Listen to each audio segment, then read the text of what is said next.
ನಮಸ್ಕಾರ ಸ್ನೇಹಿತರೆ, ಇವತ್ತಿನ ವಿಡಿಯೋ ಬಂದುಬಿಟ್ಟು ತುಂಬ ಇಂಟ್ರೆಸ್ಟಿಂಗ್ ಆಗಿದೆ. ದಯವಿಟ್ಟು ಯಾರು ಮಧ್ಯದಲ್ಲೇ ವಿಡಿಯೋನ ಸ್ಕಿಪ್ ಮಾಡಬೇಡಿ, ವಿಡಿಯೋನ ಪೂರ್ತಿಯಾಗಿ ಕೊನೆವರೆಗೂ ನೋಡಿ.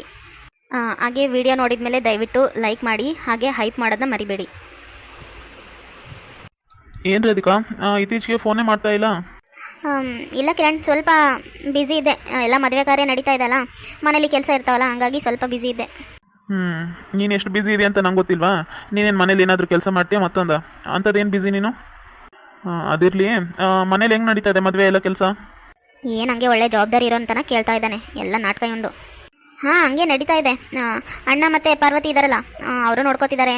ಅಪ್ಪ ಅಮ್ಮ ಅವರು ನೋಡ್ಕೋತಾ ಇದ್ದಾರೆ. ನಾನೇನು ಮಾಡ್ತಾ ಇಲ್ಲ, ಆರಾಮಾಗಿದ್ದೀನಿ. ಈಗ ಹೆಂಗೋ ಹೋಟ್ಲಿಗೆ ಕೆಲ್ಸಕ್ಕೆ ಹೋಗೋದು ತಪ್ಪಲ್ಲ, ಆರಾಮಾಗಿ ಮನೇಲಿ ಕುತ್ಕೊಂಡು ತಿಂತಾ ಇದ್ದೀನಿ. ₹1 ಕೊಡೋ ಅವಶ್ಯಕತೆ ಇಲ್ಲ ಈಗ, ಯಾಕಂದರೆ ಮದುವೆ ಖರ್ಚಿದೆ, ಮದುವೆ ಇದೆಯಲ್ಲ, ಹಂಗಾಗಿ ಕೆಲ್ಸಕ್ಕೆ ಹೋಗೋಂತ ಯಾರು ಏನೂ ಹೇಳ್ತಾ ಇಲ್ಲ. ರಾಧಿಕಾ ಹೆಂಗೋ ತಪ್ಸ್ಕೊಂಡ್ಬಿಟ್ಲು ಮದುವೆ ಕಾರ್ಯದಲ್ಲಿ. ನಾನೇ ಇಲ್ಲಿ ದುಡಿಯೋಕತ್ತಿಲ್ಲ, ಕಳ್ತನ ಮಾಡಿನೇ ದುಡ್ಡು ತಂದು ಕೊಡ್ತಾ ಇದ್ದೀನಿ. ಇದರಿಂದ ಹೆಂಗಾದ್ರೂ ಬಚಾವಾಗಬೇಕು. ಒಂದು ವಾರ ಮುಂಚೆನೇ ಇವ್ರ ಮನೆಗೆ ಹೋಗಿ ಟೆಂಟ್ ಹಾಕ್ಬಿಡ್ಬೇಕಲ್ಲಿ. ಮತ್ತೆ ಈಗ ಏನು ಮಾಡ್ತಿದ್ಯಾ? ಎಲ್ಲ ಶಾಪಿಂಗ್ ಎಲ್ಲ ಮುಗೀತಾ? ಕಿರಣ್, ಎಲ್ಲ ಶಾಪಿಂಗ್ ಮುಗೀತು. ಇವತ್ತು ಹೋಗಿ ಬಂದ್ವಾ, ತುಂಬ ಸುಸ್ತಾಗ್ಬಿಡ್ತು. ಬರೀ ನಿನಗೆ ಅಲ್ಲ, ಗಂಡನ ಬಗ್ಗೆ ಏನು ಸ್ವಲ್ಪನೂ ಚಿಂತೆ ಇಲ್ಲ. ನಿಮ್ಮ ಅಪ್ಪಗೂ ಏನೂ ಚಿಂತೆ ಇಲ್ಲ. ಹಳೆಯಾಗಿ ಬಟ್ಟೆ ಕೊಡಿಸ್ಬೇಕು, ಅದೆಲ್ಲ ಏನೂ ಇಲ್ಲ. ಅದೇನು ಮದುವೆ ಮಾಡ್ತಿರೋ ಏನೋ. ನಿನ್ನೆ ಕೇಳ್ತಾ ಇರೋದು, ನನಗೋಸ್ಕರ ಏನು ತೊಗೊಂಡೆ? ಅಯ್ಯೋ, ಇವ್ರ ಬಗ್ಗೆ ಮರ್ತೇ ಬಿಟ್ಟಿದ್ನಲ್ಲ, ಏನಪ್ಪ ಹೇಳೋದೀಗ? ಅದು ಕಿರಣ್, ನೀನಿಲ್ಲದೆ ನಿಂಗೆ ಬಟ್ಟೆ ಹೆಂಗೆ ತೊಗೊಳೋದು? ನಾನು ತೊಗೊಂಡಿರೋದು ನಿಂಗೆ ಇಷ್ಟ ಆಗಬೇಕಲ್ಲ, ಹಂಗಾಗಿ ತೊಗೊಳಕ್ಕೆ ಹೋಗಲಿಲ್ಲ ನಿಂಗೆ. ನನಗಷ್ಟೇ ಸೀರೆ ತೊಗೊಂಬಂದೆ. ಅದು ಅಲ್ಲದೆ ಅಪ್ಪ ಹೇಳಿದ್ರು, ಅಪ್ಪ ಅಮ್ಮ ಅದೇ ಯೋಚನೆಯಲ್ಲೇ ಇದ್ದಾರೆ. ಹಳೆಯಾಗೋ ಬಟ್ಟೆ ತೊಗೋಬೇಕು, ಅವ್ರಿಗೆ ದುಡ್ಡು ಕೊಟ್ಟರೆ ಇಬ್ಬರು ಹೋಗಿ ತೊಗೊಂಬರ್ತಾರೆ ಅಂತ ಅವರೇ ಮಾತಾಡ್ತಾ ಇದ್ರು ನಿನ್ನೆ. ನಮ್ಮಿಬ್ಬರನ್ನ ಶಾಪಿಂಗ್ ಕಳಿಸ್ಬೇಕು ಅನ್ನೋ ಯೋಚನೆಯಲ್ಲೇ ಇದ್ದಾರೆ ಅವರು ಕೂಡ.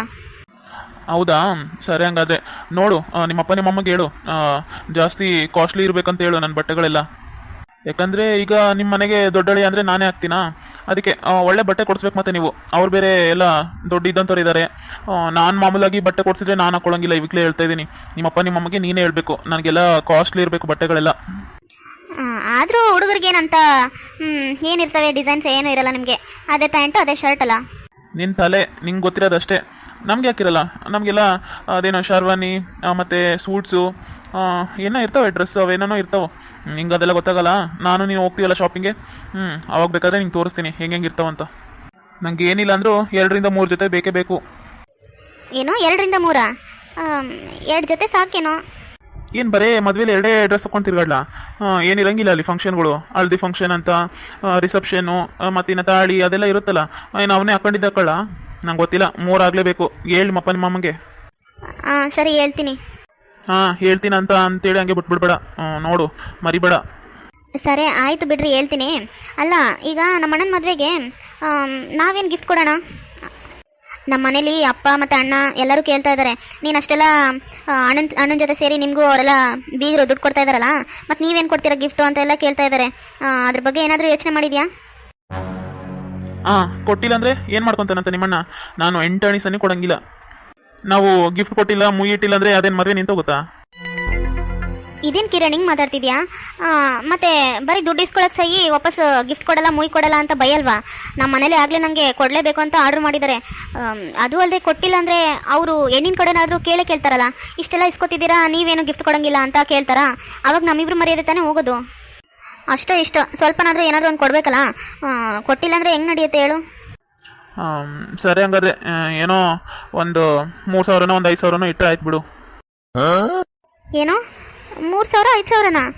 ಅಷ್ಟು ಕಡಿಮೆ ಕೊಟ್ಟರೆ ಏನಿಲ್ಲ ಅವರು ನಮ್ಮ ಮನೇಲಿ. ಅಲ್ಲ ರೀ, ಲಕ್ಷ ಇಸ್ಕೊಂಡು ಬರೀ 3,000 4,000 5,000 ಇಟ್ಟರೆ ಆಡ್ಕೊಂಡು ಹೋಗಲ್ವಾ ಎಲ್ಲರೂ? ಅದ್ರ ಬದಲು ಕೊಡದೇ ಇರೋದೇ ಎಷ್ಟೋ ವಾಸಿ. ಮೇಡಮ್ ಅವ್ರಿಗೆ ಮರ್ಯಾದೆ ಹೋಗುತ್ತೇನಲ್ಲ. ಹಂಗಾದ್ರೆ ಒಂದು ಕೆಲಸ ಮಾಡು, ನಿಮ್ಮ ಅಪ್ಪನ ರೂಮಲ್ಲಿ ಹೆಂಗೋ ಬೀರುವದಲ್ಲಿ ಇಟ್ಟಿರ್ತಾನಲ್ಲ ಲಕ್ಷ, ಅದರಲ್ಲಿ ಒಂದು 40,000ನೋ ಒಂದು 50,000ನೋ ಎಗರಿಸ್ಬಿಡು. ಆ ದುಡ್ಡನ್ನೇ ತೊಗೊಂಡೋಗಿ ಮೂಯಿಟ್ರೆ ಆಯ್ತು ಅವ್ರಿಗೆ. ಇಲ್ಲಾಂದ್ರೆ ಏನಾದರೂ ಒಂದು ಕಾಸ್ಟ್ಲಿ ಗಿಫ್ಟ್ ಕೊಟ್ಬಿಟ್ರೆ ಆಯ್ತು ಅದೇ ದುಡ್ಡಲ್ಲಿ. ಏನು ಹೇಳ್ತಿದೆ ಕಿರಣ್? ನಮ್ಮಪ್ಪನ ದುಡ್ಡನ್ನ ನಾನು ಕದಿಬೇಕಾ? ಆ ದುಡ್ಡನ್ನೇ ತೊಗೊಂಡೋಗಿ ಅವ್ರಿಗೆ ಗಿಫ್ಟ್ ಕೊಡಬೇಕಾ? ಹೌದು, ಅದರಲ್ಲಿ ಏನು ತಪ್ಪಿದೆ? ಯಾವಾಗನ ಕೇಳು ಮನೇಲೇ ಕೂತ್ಕೊಂಡಿರ್ತೀಯಲ್ಲ ಸುಮ್ಮನೆ ಖಾಲಿ ಟಿ ವಿ ನೋಡ್ಕೊತ ಫೋನ್ ನೋಡ್ಕೊತ ಅದ್ರ ಬದಲು ಅವಾಗವಾಗ ನಿಮ್ಮಪ್ಪ ನಿಮ್ಮಮ್ಮನ ಹತ್ರ ದುಡ್ಡು ಇಸ್ಕೊಂಡು ಅಪ್ಪ ಮನೆಗೆ ಏನನ್ನ ಸಂತೆ ತಂದಾಕ್ಲಾ ಏನನ್ನ ಇದ್ರೆ ಹೇಳಪ್ಪ ನಾನು ಹೋಗಿ ತೊಗೊಂಬರ್ತೀನಿ ಅಂತಂದೇಳಿ ಅವ್ರ ಹತ್ರ ಹಂಗೂ ಹಿಂಗೂ ದುಡ್ಡು ಇಸ್ಕೊಂಡು ಹೋಗಿ ಅಲ್ಲಿ ಒಂದು ಸ್ವಲ್ಪ ಸಂತೆ 1500 ಆಗಿದ್ರೆ ಅದರಲ್ಲಿ ಇನ್ನೊಂದು 2000 ಆಗಿದೆ 2500 ಆಗಿದೆ ಅಂತಂದು ಹೇಳ್ಬಿಡೋದಪ್ಪ. ಹಂಗೆ ಹೇಳಿ ಒಂದು 500 1000 ಹಂಗೆ ಎಗರಿಸ್ತಾ ಇರ್ಬೇಕು ಅವಾಗವಾಗ. ನೀನು ಇಷ್ಟೊತ್ತಿಗೆ ಈ ಕೆಲಸನ ಯಾವಾಗೋ ಮಾಡಿದ್ರೆ ಈಗಾಗಲೇ ನಿನ್ನ ಹತ್ರ ಎಷ್ಟೋ ದುಡ್ಡು ಇರ್ತಿತ್ತು. ಈಗ ಮುಯ್ ಏನಿಡ್ಲಿ ದುಡ್ಡಿಲ್ಲಿಂದ ತರೋದು ಅಂತ ಈಗ ಯೋಚನೆ ಮಾಡೋ ಪರಿಸ್ಥಿತಿ ಬರ್ತಾ ಇರಲಿಲ್ಲ ನಿಂಗೆ. ಕಿರಣ್ ಅದು ತಪ್ಪು ಅನ್ಸಲ್ವಾ? ಓ ನೀನ್ ಬಾರಿ ದೊಡ್ಡ ಸತ್ಯ ಹರಿಶ್ಚಂದ್ರ ಮೊಮ್ಮಗಳು, ನಿಂದು ಗೊತ್ತಿಲ್ಲ ನನಗೆ. ನನ್ನ ಹತ್ರ ಬೇಡ ನಾಟಕ ಇವೆಲ್ಲ. ನೀನು ಸುಳ್ಳು ಹೇಳೋದ್ರಲ್ಲಿ ಎಷ್ಟು ಎಕ್ಸ್ಪರ್ಟ್ ಇದೆಯಾ ಅಂತ ನಾನು ನಿನ್ನ ಲವ್ ಮಾಡೋವಾಗ ನೋಡ್ಬಿಟ್ಟಿದ್ದೀನಿ ನಾನು. ಅಷ್ಟಕ್ಕೂ ಇದ್ರಲ್ಲಿ ತಪ್ಪೇನಿದೆ ಹೇಳು? ಇದು ತಪ್ಪೇ ಅಲ್ಲ. ನೀನು ಹೋಗಿ ರೇಷನ್ ಎಲ್ಲ ತರ್ತಿದ್ಯಾ, ಕಷ್ಟಪಡ್ತಿದ್ಯಾ, ಅದಕ್ಕೆ ತಕ್ಕಂಗೆ ಕಮಿಷನ್ ತಗೋತಿದ್ಯಾ ಅಷ್ಟೇ. ಇದರಲ್ಲಿ ನನಗೇನೋ ತಪ್ಪು ಅನ್ನಿಸ್ತಾ ಇಲ್ಲಪ್ಪ. ಇದನ್ನ ಜಾಣ್ತಾನ ಅಂತಾರೆ. ಸುಮ್ಮನೆ ಮನೇಲೇ ಕುಂತು ಟೈಮ್ ವೇಸ್ಟ್ ಮಾಡೋದಕ್ಕಿಂತ ಈ ಥರ ತಲೆ ಓಡಿಸಿ ಬುದ್ಧಿ ಓಡಿಸಿ ದುಡ್ಡು ಹೆಂಗೆ ಕೂಡಿಟ್ಕೊಳ್ಳೋದು ಅಂತ ತಲೆ ಓಡಿಸ್ಬೇಕು. ಅವಾಗವಾಗ ಈ ಥರ ಏನಾದರೂ ಒಂದು ಕೆಲಸ ಮಾಡಿ ಅವಾಗವಾಗ ಅಪ್ಪನ ಹತ್ರ ಅಮ್ಮನ ಹತ್ರ ದುಡ್ಡು ಇಸ್ಕೊಂಡು ಹತ್ತರಲ್ಲ ಇತ್ತಲ್ಲ ಅಂತ ಕೇಳಿ ಅದರಲ್ಲಿ ಅರ್ಧ ಹೊಡಿತಾ ಇರಬೇಕು ದುಡ್ಡು. ಹೌದಲ್ಲ, ಕಿರಣ್ ಹೇಳ್ತಾ ಇರೋದನ್ನು ಸರಿ. ನಾನೇನು ಸುಮ್ಮನೆ ದುಡ್ಡು ಹೊಡಿತಾ ಇಲ್ಲ. ಹೆಂಗೋ ರೇಷನ್ ತಂದುಕೊಟ್ಟಿರ್ತೇನ, ಅದಕ್ಕೆ ಕಮಿಷನ್ ಸಿಕ್ಕಂಗೆ ಆಗ್ತಾ ಇರ್ತಿತ್ತು. ಇಷ್ಟು ದಿನ ಈ ಐಡಿಯಾ ನನ್ನ ತಲೆಯಲ್ಲಿ ಒಳಿಲೇ ಇಲ್ಲಲ್ಲ. ದುಡ್ಡು ಮಾಡೋಕ್ಕೆ ಇದೇ ಒಳ್ಳೆ ಸಮಯ. ಹೆಂಗೋ ಮದುವೆ ಗದ್ಲಲ್ಲ, ಖರ್ಚು ಯಾರು ಲೆಕ್ಕ ಇಡಕ್ಕೆ ಹೋಗಲ್ಲ ಜಾಸ್ತಿ. ಅಷ್ಟು ಅವ್ರಿಗೆ ಪೇಷನ್ಸೂ ಇರಲ್ಲ, ತಲೆ ಕೆಡಿಸ್ಕೊಳಕ್ಕೂ ಹೋಗಲ್ಲ, ಅವ್ರು ಲೆಕ್ಕ ಹಾಕೋಕ್ಕೂ ಹೋಗಲ್ಲ. ಅದಕ್ಕೆ ನೋಡು, ಯೋಚನೆ ಮಾಡು. ನಿಮ್ಮ ಅಪ್ಪನ ಬೀರೋದಲ್ಲಿ ದುಡ್ಡು ತೆಕ್ಕೊಳ್ಳೋದು ಯಾಕೋ ಒಳ್ಳೆ ಐಡಿಯಾ ಅನಿಸ್ತಾ ಇದೆ. ಇಲ್ಲಾಂದರೆ ಇಬ್ಬರು ಎಲ್ಲಿಂದ ದುಡ್ಡು ತಗೊಂಬರೋಣ ಹೇಳು? ನೀನು ಹೋಟ್ಲಿಗೆ ಹೋಗ್ತಾ ಇಲ್ಲ, ನಾನು ಆ ಬೇಕ್ರಿ ಕೆಲಸ ಬಿಟ್ಟಿದ್ದೀನಿ. ಈಗ ದುಡ್ಡು ಎಲ್ಲಿಂದ ಬರಬೇಕು? ಮೂವಿ ಇಡಬೇಕು, ಎಲ್ಲರ ಮುಂದೆ ಮರ್ಯಾದೆ ಉಳಿಸ್ಕೋಬೇಕಂದ್ರೆ ಇದೇ ಆಪ್ಷನ್ ಇರೋದು ನಮ್ಮಿಬ್ಬರಿಗೆ. ಅದು ಅಲ್ಲದೆ ಅದು ಇದು ಏನಾದರೂ ಒಂದು ರೇಷನ್ ತರೋದು ಅದು ಇದು ಇರುತ್ತಲ್ಲ ಈಗ ಸಂತೆಗಿಂತೆ ಅಂತ, ಆ ಟೈಮ್ನಾಗ ಯಾರಿಗೂ ಚಾನ್ಸ್ ಕೊಡೋಕೆ ಹೋಗ್ಬೇಡ. ನೀನೇ ಮುಂದೆ ಹೋಗಿ ನಾನು ತೊಗೊಂಬರ್ತೀನಿ ಅಂತಂದು ಹೇಳಿ ದುಡ್ಡು ಇಸ್ಕೊಂಡ್ಬಿಡು. ಅದರಲ್ಲಿ ಆಗಾಗ ಹಂಗೆ 500 1000 ಹಂಗೆ ಎಗರಿಸ್ತಾ ಇರು. ನಿನ್ನ ಮನೇಲಿ ಹೊಡೆಯೋ ದುಡ್ಡೆಲ್ಲ ನಿಂದು. ಅವ್ರೇನು ದುಡ್ಡು ಕೊಡ್ತಾ ಇದ್ದಾರಲ್ಲ ಲಕ್ಷ, ಅದೆಲ್ಲ ನಂದೇ. ನಿಂಗೆ 1 ರೂಪಾಯಿನೂ ಕೊಡಲ್ಲ ಅದರಲ್ಲಿ. ಅದೇಂಗಾಗುತ್ತೆ ಕಿರಣ್? ಆ ದುಡ್ಡು ನನಗೆ ಕೊಡ್ತಾ ಇರೋದು, ನಾನು ಯಾಕೆ ನಿನಗೆ ಕೊಡಲಿ? ಬೇಕಾದರೆ ನೀವು ನನ್ನ ಗಂಡ ಹಾಕ್ತಿರಲ್ಲ, ಅದರಲ್ಲಿ ಆಫ್ ಕೊಡ್ತೀನಿ, ಫುಲ್ಲು ಎಲ್ಲ ನಿಮಗೆ ಕೊಡೋಕ್ಕಾಗಲ್ಲ. ನಿಂಗೆ ಇಷ್ಟೆಲ್ಲ ಐಡಿಯಾ ಹೇಳ್ಕೊಟ್ರು ನಂಗೆ ಬರೀ ಆಫ್ ಕೊಡ್ತೀಯಾ? ಇದೇನಮ್ಮ ನಿನ್ನ ಗಂಡಂಗೆ ಕೊಡೋದು ಮರ್ಯಾದೆ? ಸರಿ ಹೋಗಲಿ, ಒಂದು 75% ನಿನಗೆ, ಇನ್ನೊಂದು 25% ನಾನು ತೊಗೋತೀನಿ. ಹೆಂಗೋ ನಾನು ಮನೇಲಿ ತೊಗೋತಿದ್ದೀನಲ್ಲ ದುಡ್ಡೆಲ್ಲ, ಈಗ ನೀನು ಹೇಳ್ದಂಗೆ ಮಾಡ್ತೀನಿ. ಆದರೂ ಕಿರಣ್ ಭಯ ಆಗ್ತಿದೆ, ನಾನು ಒಂದು ವೇಳೆ ಸಿಗೆ ಬಿದ್ದುಬಿಟ್ರೆ? ಆ ಥರ ಏನಾಗಲ್ಲ. ನೀನು ಸಿಗೆ ಬೀಳೋ ಥರ ಮಾಡಬಾರ್ದು. ಒಳ್ಳೆ ಪ್ಲ್ಯಾನ್ ಮಾಡಿನೇ ಎಲ್ಲ ದುಡ್ಡು ಎಗರಿಸ್ಬೇಕು. ನಿಮ್ಮ ಅಪ್ಪನ ಮನೆ ಅದೇನೋ ನಿಮ್ಮ ಅಪ್ಪನ ಬೀರೋದಲ್ಲಿರೋದು. ಗಡಿಬಿಡಿ ಮಾಡ್ಕೋಬೇಡ, ಮತ್ತೆ ಸಿಗೆ ಬೀಳ್ಬೇಡ ಯಾರ ಕೈಲಿ. ಹುಷಾರಾಗಿ ದುಡ್ಡು ಎತ್ತಬೇಕು ನೀನು. ಇದು ತಪ್ಪು ಗಿಪ್ಪು ಅಂತೆಲ್ಲ ಅನ್ಕೋಬೇಡ, ಯಾವ ತಪ್ಪೂ ಅಲ್ಲ. ಈಗ ನಮ್ಮ ಮದುವೆನೋ ಕರೆಕ್ಟಾಗಿ ನಡೀತಾ, ಅದನ್ನು ತಪ್ಪೇ ಅಲ್ಲ. ಅದಾದಮೇಲೆ ಫಸ್ಟ್ ನೈಟ್ ಬಗ್ಗೆ ಯಾರಿಗಾನ ಚಿಂತೆ ಆಯಿತಾ? ನಮ್ಮ ಮನೆಯವ್ರಿಗೂ ಇಲ್ಲ, ನಿಮ್ಮ ಮನೆಯವ್ರಿಗೂ ಇಲ್ಲ. ಇದುವರೆಗೂ ಇಷ್ಟು ದಿನ ಆಯಿತು ನಮ್ಮದು ಮದುವೆ ಆಗಿ, ಫಸ್ಟ್ ನೈಟೇ ಆಗಲಿಲ್ಲ. ಇದೆಲ್ಲ ಗಾಳಿಗೆ ಬಿಟ್ಬಿಟ್ರು. ಅವ್ರಿಗೆ ಯಾರಿಗೂ ಬೇಕಾಗಿಲ್ಲ. ಅವ್ರು ಮಾಡೋದು ಸರಿ, ನಾವು ಮಾಡೋ ತಪ್ಪಾ? ಹಂಗಲ್ಲ ಕಿರಣ್, ಅವರು ನಮ್ಮಿಬ್ಬರು ಓದಿನ ಬಗ್ಗೆ ಯೋಚನೆ ಮಾಡ್ತಾ ಇದ್ದಾರೆ. ನಾವು ಓದೋಕ್ಕಿಂತ ಮುಂಚೆನೇ ಮದುವೆ ಮಾಡ್ಕೊಂಡ್ಬಿಟ್ವಿ, ಎಲ್ಲ ಅವಸರ ಮಾಡಿ. ಅದಕ್ಕೆ ಅಲ್ವಾ ಅವ್ರು ಬೇರೆ ಇಟ್ಟಿರೋದು. ಇಬ್ಬರು ಓದ್ಕೊಂಡು ಪಾಸಾಗಿ ಆಮೇಲೆ ಬೇಕಾದರೆ ಇಬ್ಬರು ಜೊತೆಗಿರಿ ಅಂತ ಹೇಳಿದ್ದಾರೆ. ನಂಗೆ ಅದೆಲ್ಲ ಗೊತ್ತಿಲ್ಲ. ಇದರಲ್ಲಿ ಯಾರು ಸರಿ ಯಾರು ತಪ್ಪು ಅದೆಲ್ಲ ನಂಗೆ ಬೇಕಾಗಿಲ್ಲ. ನಾನು ಹೇಳಿದ್ದು ನೀನು ಮಾಡಬೇಕಷ್ಟೇ. ನಾನು ಫೋನ್ ಇಡ್ತಾ ಇದ್ದೀನಿ, ಬಾಯ್. ಏನೇನೋ ಕನ್ಸ್ಕೊಂಡಿದ್ದೆ, ಆದರೆ ಎಲ್ಲ ಉಲ್ಟಾ ಪಲ್ಟಾ ಆಗೋಯ್ತು. ಹೋಗಿ ಇಂಥನ ಮದುವೆ ಆಗಿಬಿಟ್ಟೆ.